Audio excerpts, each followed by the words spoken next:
Merci, Monsieur le Président. Je ne pensais pas intervenir en ces termes. Je vous le dis très franchement, je voudrais d'emblée remercier Jean-Martin pour sa dialectique et pour le voir aussi préoccupé de l'électorat nationaliste. Je vous demande plutôt de vous occuper des quelques pourcents qui ont voté pour vous à Bastia et laisser l'électorat, merci très cher Jean-Martin, l'électorat nationaliste. Je ne vois pas en quoi c'est inélégant. Je vais essayer de continuer. Je ne vous ai pas coupé. Je voudrais toujours, cher Jean-Martin, de manière très élégante, vous dire que je suis profondément choqué par ce que je viens d'entendre, non pas sur l'ensemble du propos que je respecte, mais un élu de la Corse qui vient dans cet hémicycle dire que nous travaillons 2 jours par mois, ça n'a pas d'autre nom que du populisme et c'est un discours que je qualifie pour ma part d'honteux. Venez dire ici dans cet hémicycle, cher Jean-Martin, je ne comprends pas comment vous pouvez vous laisser aller à de telles dérives, de dire devant l'ensemble de la classe politique représentative du peuple corse, devant l'ensemble des services, devant potentiellement 5000 agents, toute une collectivité, avec toutes les difficultés sociales, économiques, culturelles que connaît la Corse, dire que l'on travaille 2 jours par mois parce que nous sommes dans la représentation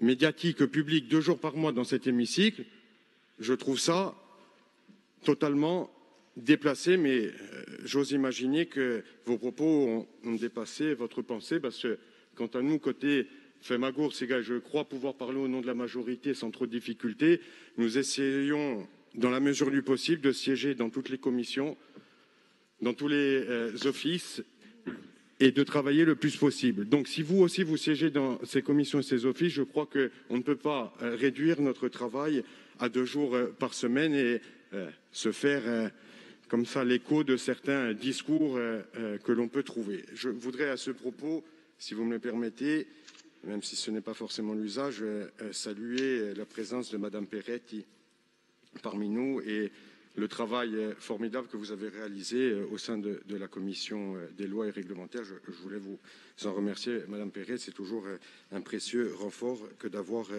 vos rapports et vos analyses. Merci.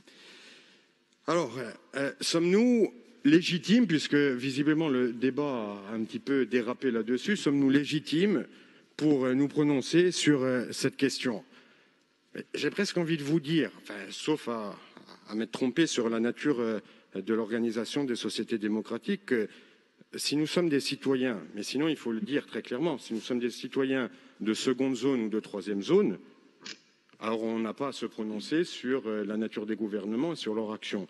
Mais si, comme on tend à nous le rappeler du matin au soir, nous sommes des citoyens à part entière, il me semble qu'en démocratie, un citoyen vaut tous les autres citoyens et a donc le droit de commenter l'action publique, qu'elle émane du Parlement français ou qu'elle émane d'une autre institution, elle a le droit de commenter l'action publique des gouvernants et des différents gouvernants.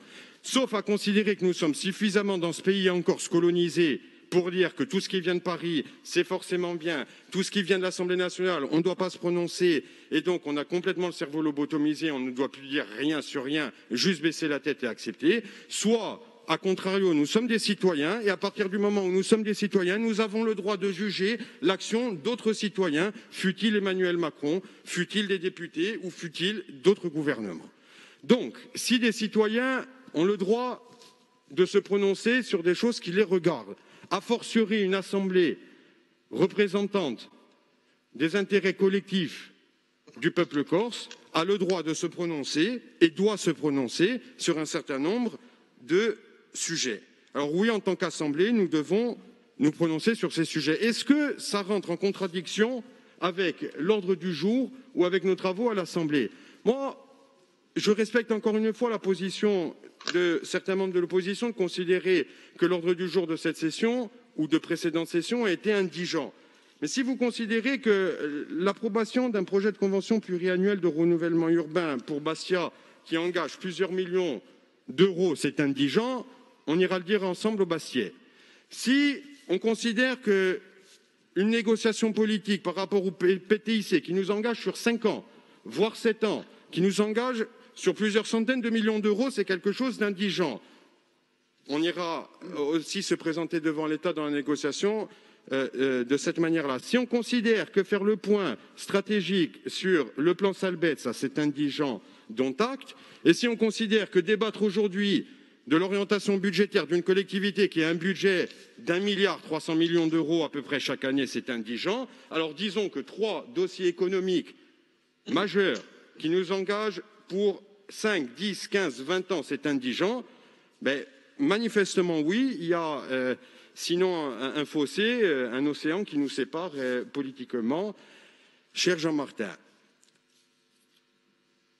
nous, vous le savez, je ne sais pas pourquoi, forcément, je n'ai pas forcément les mêmes analyses que vous, on a été élus, mais en tout cas, nous sommes très clairs sur ce principe. Nous pensons que faire nation, construire un pays, se fait de 2 manières complémentaires, sans hiérarchie aucune. La première, c'est une gestion rigoureuse, et vous avez le droit, c'est tout à votre droit de la contester, une gestion rigoureuse des affaires de la Corse, et je vous ai donné quelques exemples là. Et la seconde, c'est se prononcer sur un certain nombre d'orientations politiques majeures. Se prononcer sur des orientations politiques majeures, ça va de la motion, ça va des rapports, ça va de certaines solidarités internationales, il en sera question par la suite, et ça va sur des débats philosophiques qui, nous semble-t-il, et le président de l'exécutif l'a dit dans son propos liminaire, qui relèvent fondamentalement de la politique. Alors, je ne voulais pas intervenir et commencer ainsi, mais venons-en au fond du dossier. Je vais faire une concession, une fois n'est pas coutume, à l'adresse du gouvernement. C'est un dossier qui est extrêmement compliqué. On a bien conscience qu'un pays qui subit de manière quasi continue des attaques terroristes doit, à un moment donné, répondre par le biais du législateur, par son arsenal juridique, à cette menace terroriste. Mais nous, ce que nous disons aujourd'hui, c'est qu'il faut absolument identifier cette menace et dire ce qui menace en France et les intérêts de la France et globalement les intérêts des citoyens. Parce qu'il ne faudrait pas qu'on ressorte de ce débat-là en faisant croire que la majorité territoriale ou l'exécutif, ou plus singulièrement Femagour, c'est que nous sommes contre la sécurité des citoyens. C'est un enjeu fondamental qui nous semble une préoccupation partagée par tous, mais cette sécurité ne doit pas se faire à l'encontre non plus des libertés fondamentales et des libertés individuelles. Donc, cette menace terroriste, il a été rappelé avant, notamment djihadiste islamiste, doit être clairement nommée, doit être clairement identifiée et doit être sans aucune concession, et je le dis très clairement, doit être collectivement combattue avec l'effort de tous les démocrates. Mais ce combat-là ne doit pas, par extension, englober toute forme de contestation ou toute personne qui se présenterait comme contestataire à l'égard de l'État. Et je terminerai mon propos en disant qu'il y a un principe républicain qui est fondamental, et je le dis d'autant plus volontiers que, jusqu'à preuve du contraire, la France n'a pas le monopole sur la République, sur le régime républicain et sur ses principes. Il y a un principe qui dit que les libertés des uns s'arrêtent là où commencent celles des autres. C'est un principe mutualiste qui régit en partie les sociétés républicaines. Donc la liberté des uns s'arrête là où commence celle des autres. Là, à la lecture de ces décrets, on ne voit pas bien lorsque s'arrête, enfin on voit bien plutôt lorsque s'arrêtent nos libertés en tant que citoyens, mais on ne voit pas là où commence celle des autres, sinon à accroître les libertés de la police. Merci.